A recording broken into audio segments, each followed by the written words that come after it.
Okay, this video is gonna be to show how to use the Fluke a little more effectively when diagnosing PCBs with RAM or ROM errors.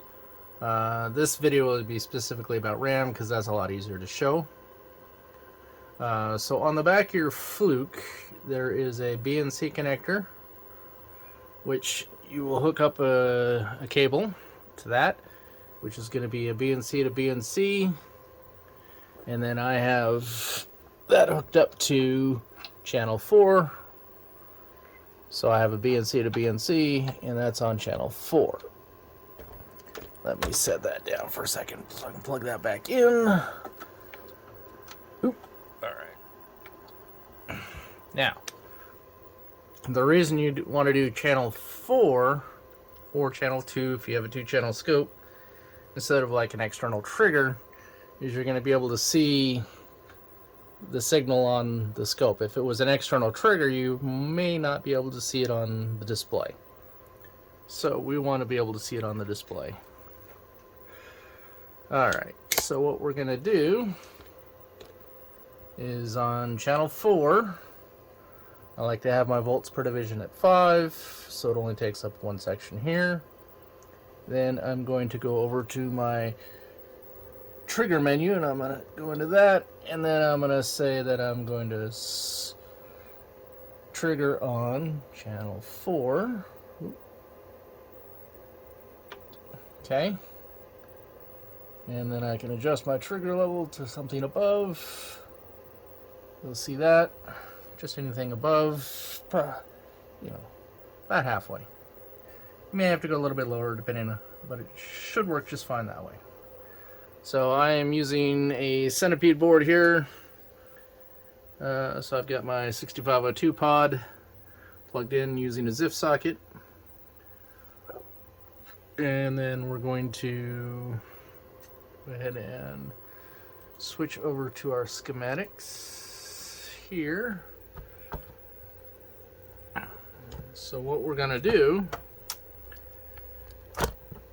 is we're going to follow, as soon as we get to the right section,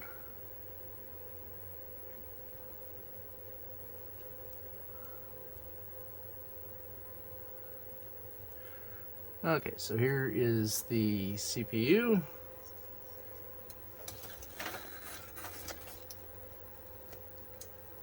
Okay. And you can use this for both data and address decoding. Right now, all I really care about is we're going to test the RAM.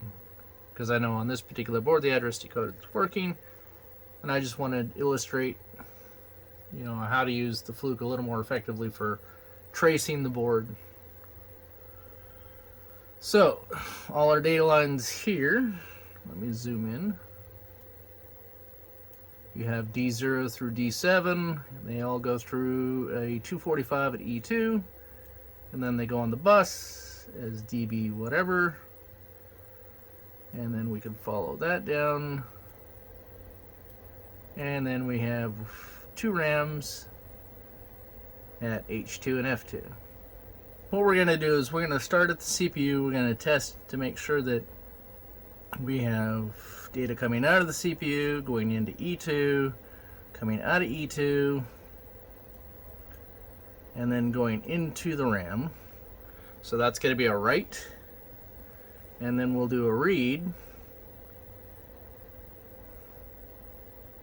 So we're going to loop until we test all the data pins, and then we're going to read and repeat the whole process. And we can start from this direction and go that way, or whichever direction you feel more comfortable with.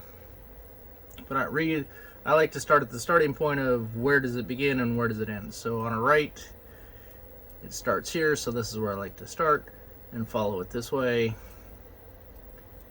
and then follow it into here. On a read, it starts here, and then comes out and goes this way. Okay. So, RAM, if we look on my website here, is from 000 to 3FF. And that is the main RAM, and that's the one we're really concerned about. So what we're gonna do is we're gonna come back over to the Fluke, power it up. We're gonna apply power to the PCB. We don't care what's on the screen because the CPU isn't running. And then we'll just do a bus test. It says okay. And if you look on the board here, I've got the watchdog disabled, jumpered. Otherwise, this wouldn't work. The Fluke would not be happy. All right. So then what we're gonna do, we'll just do a RAM. We're gonna write to the address 0 since that's where it starts. So we're gonna do a write 0, and we're gonna write 5.5. Now, it's recommended you either write a 5.5 or an AA. Now, the reason for that is if we look on our little calculator here, 5.5 hex is every other bit starting with the first bit. If we were to do AA, then that would be every other bit this way. See, AA. So you start with one or the other. You just start with 5.5. You write all the bits, so when you're testing, it should be high. It should be high, low, high, low, etc. And then when you go and you flip it and you do AA, it should be low, high, etc. If you get high and high or low and low, one after the other, then you know that there is a problem. Okay, so we're going to be looking for the RAMs, and we need to know where the RAMs are, so we look at the schematics, and those are going to be H2 and F2 on Centipede, which are right here, H2 and F2. Okay, so we're going to be basically testing here to here to here to here. Alright, so let's go back to the Fluke. And we're going to write 5.5. You do enter. And then we can do a loop. And then up here on the scope, you're going to have to adjust your time base. Okay, I had to cut that last bit out of the video because that power supply was way too noisy, so I put a different power supply up there that should be a little bit quieter so that it doesn't drown out the video. So that'll explain the weird cut. Let's go ahead and do your bus test. You're okay. Then we're going to do a write to 0, and we're going to write 5.5. And then we're going to loop it. So what we want to do, let's go back a little bit over how we want to set the scope up. We're triggering on this. So the Fluke, the real Fluke, puts out a minus 100 millivolt and 100 millivolt at the begin and the end of each read or write. Okay, so I'm just going to go ahead and put on a cursor here. We're going to do manual, and then we're going to, so really this is just for illustration purposes. You don't really need to do this. What we want, I'm just going to set here, and basically we're looking for anything that happens in here. Okay, I don't normally have the cursors on, but for this demonstration purposes, it hopefully will illustrate what I'm trying to do here. Okay, so Now we're going to take channel 1 and we're going to start probing.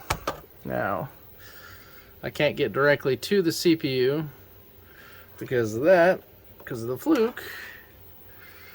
But we want to look, so we can look at the input side of E2.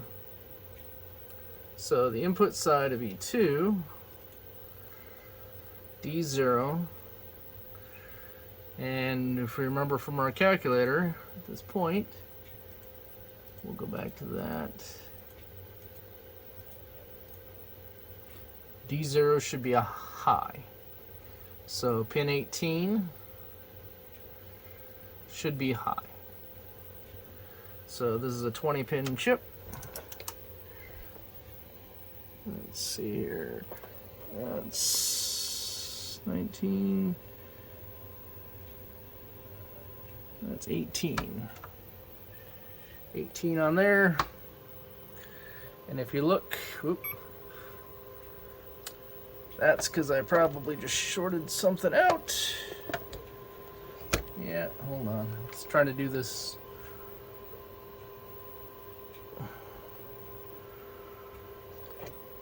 One-handed. All right. Do the right 0, 5, 5. Okay.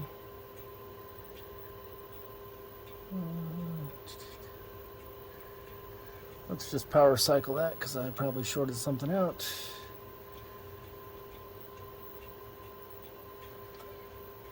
Oh, loop. That would make sense. Gotta hit the loop button. It's kind of tight to get in here because of that socket. Let's so. Okay. Am I on the right pin? That's 20, 19. No, I was on the wrong one. Oh, come on. Probe slipping off.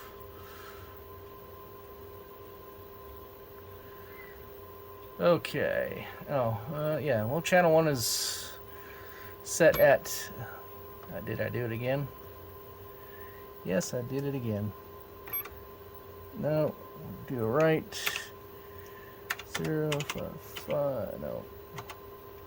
55. Enter. Loop. Okay. I don't think my clip will connect in there.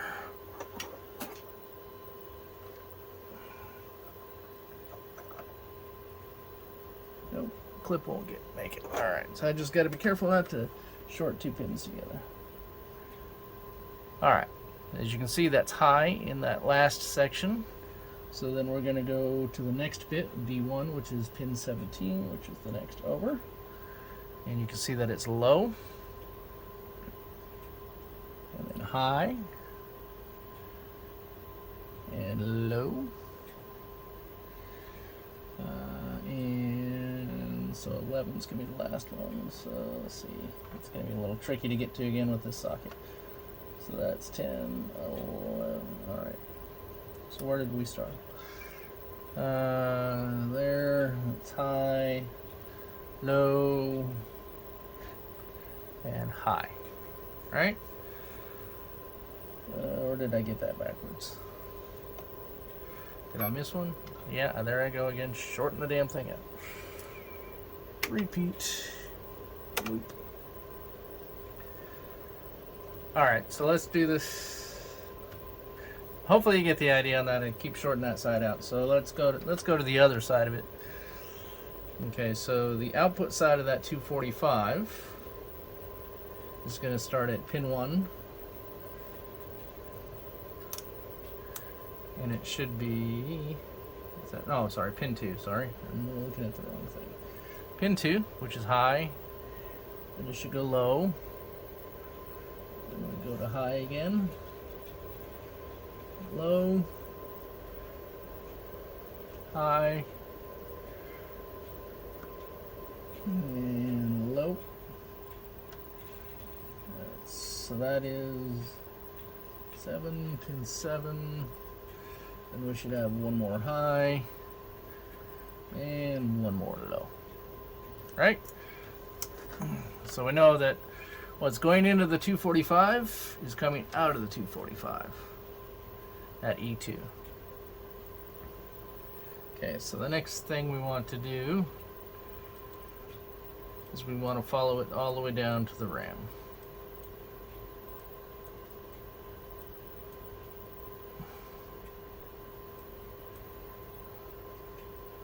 Okay, so the RAM,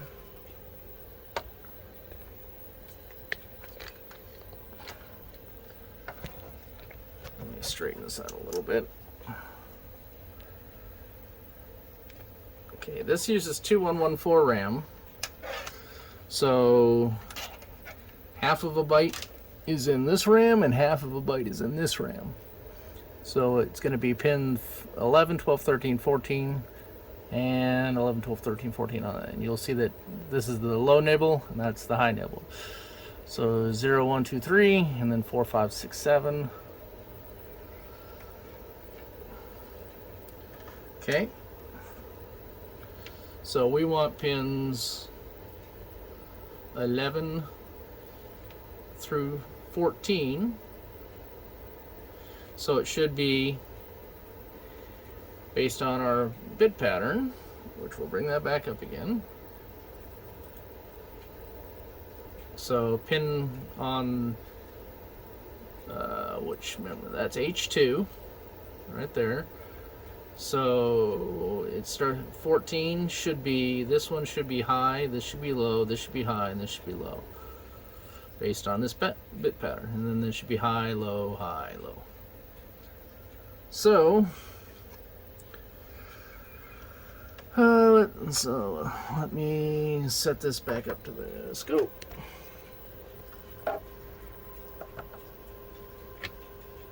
Okay. So 14 is high, which it should be. And then it goes low, high, and low. Then we go, that's 11, so that's 10, 11, 12, 13, 14 on the other chip. That's high, low, high. And remember, we're only concerned about what's in this area here. Anything else we don't really care about. And then the low. So what that means is the right is making it all the way from the CPU to those two RAMs. Now what we're going to do is we're going to do the read. So we're writing right now. And we want to go ahead and do a read from 0. And we get 55 back. And we're going to loop.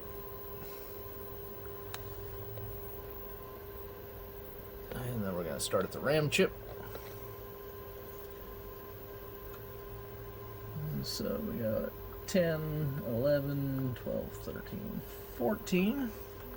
Comes back high. Again, it looks kind of weird over here, but we don't care about that. All we care about is this. Okay, so then it's low, high, low. Okay, then we got 10, 11, 12, 13, 14, which is high. Then we got low. Then we got a high. And then we got a low. Okay. And then we're going to follow that back to the 245 at E2. And scroll the schematics back up to that. And we're going to start on pin 2.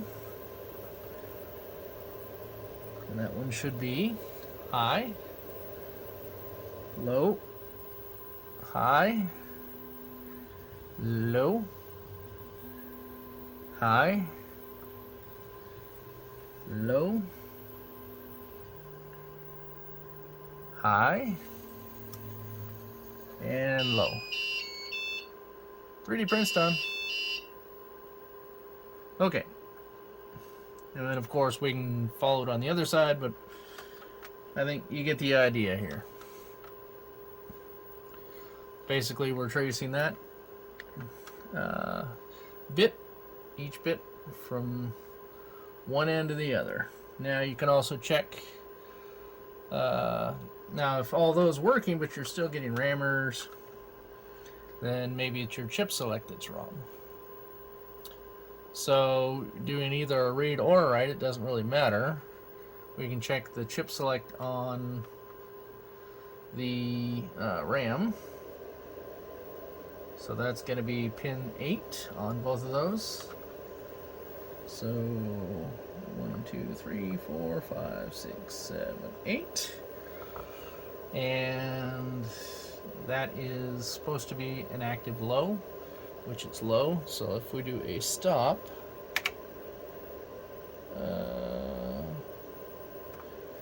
let's say we do, well, let's do a loop again here.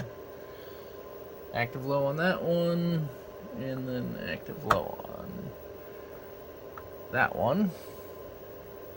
But now let's read somewhere else in the memory map. Let's read 400. So read 400. Then we got a loop on that. And as you can see, we're high now because we're not being selected, which we shouldn't be. So then if we come back here and we do a read again at 0 and loop, now we're reading, now we're being selected. Okay. So that tells us that those chips are being selected at the right time, tells us all the bits are going in and all the bits are coming out. You can look at the voltage levels on each of the pins. So that would be 10, 12, 13, 14 is high. So if we were to switch to channel 1,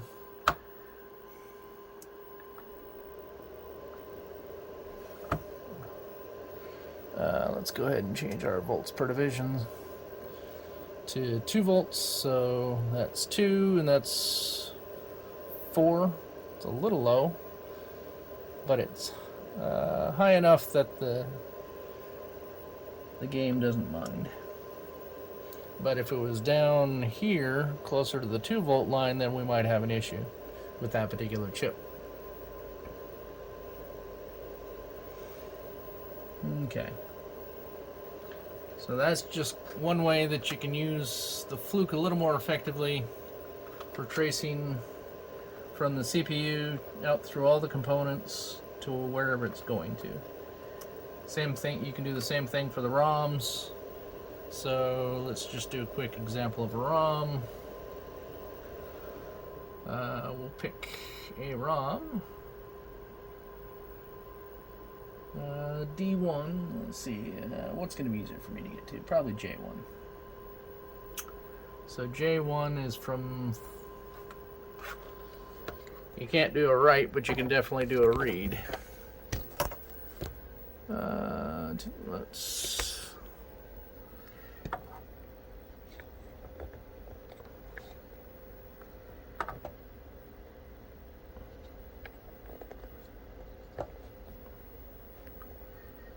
fancy camera work again. So J1, the ROM at J1 is from 3800 to 3FF. Okay, so what we can do is if we knew what the first byte of that EEPROM was, then we could read that byte over and over and over again, following it through. We can also check the chip select. So what we're going to do is we're just going to do the chip select. So let's go to the schematics.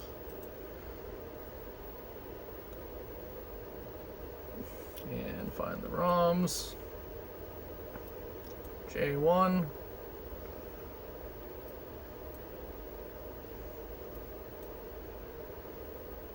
Okay, so J1, we want to look at pin 20 while we're reading from address 3800.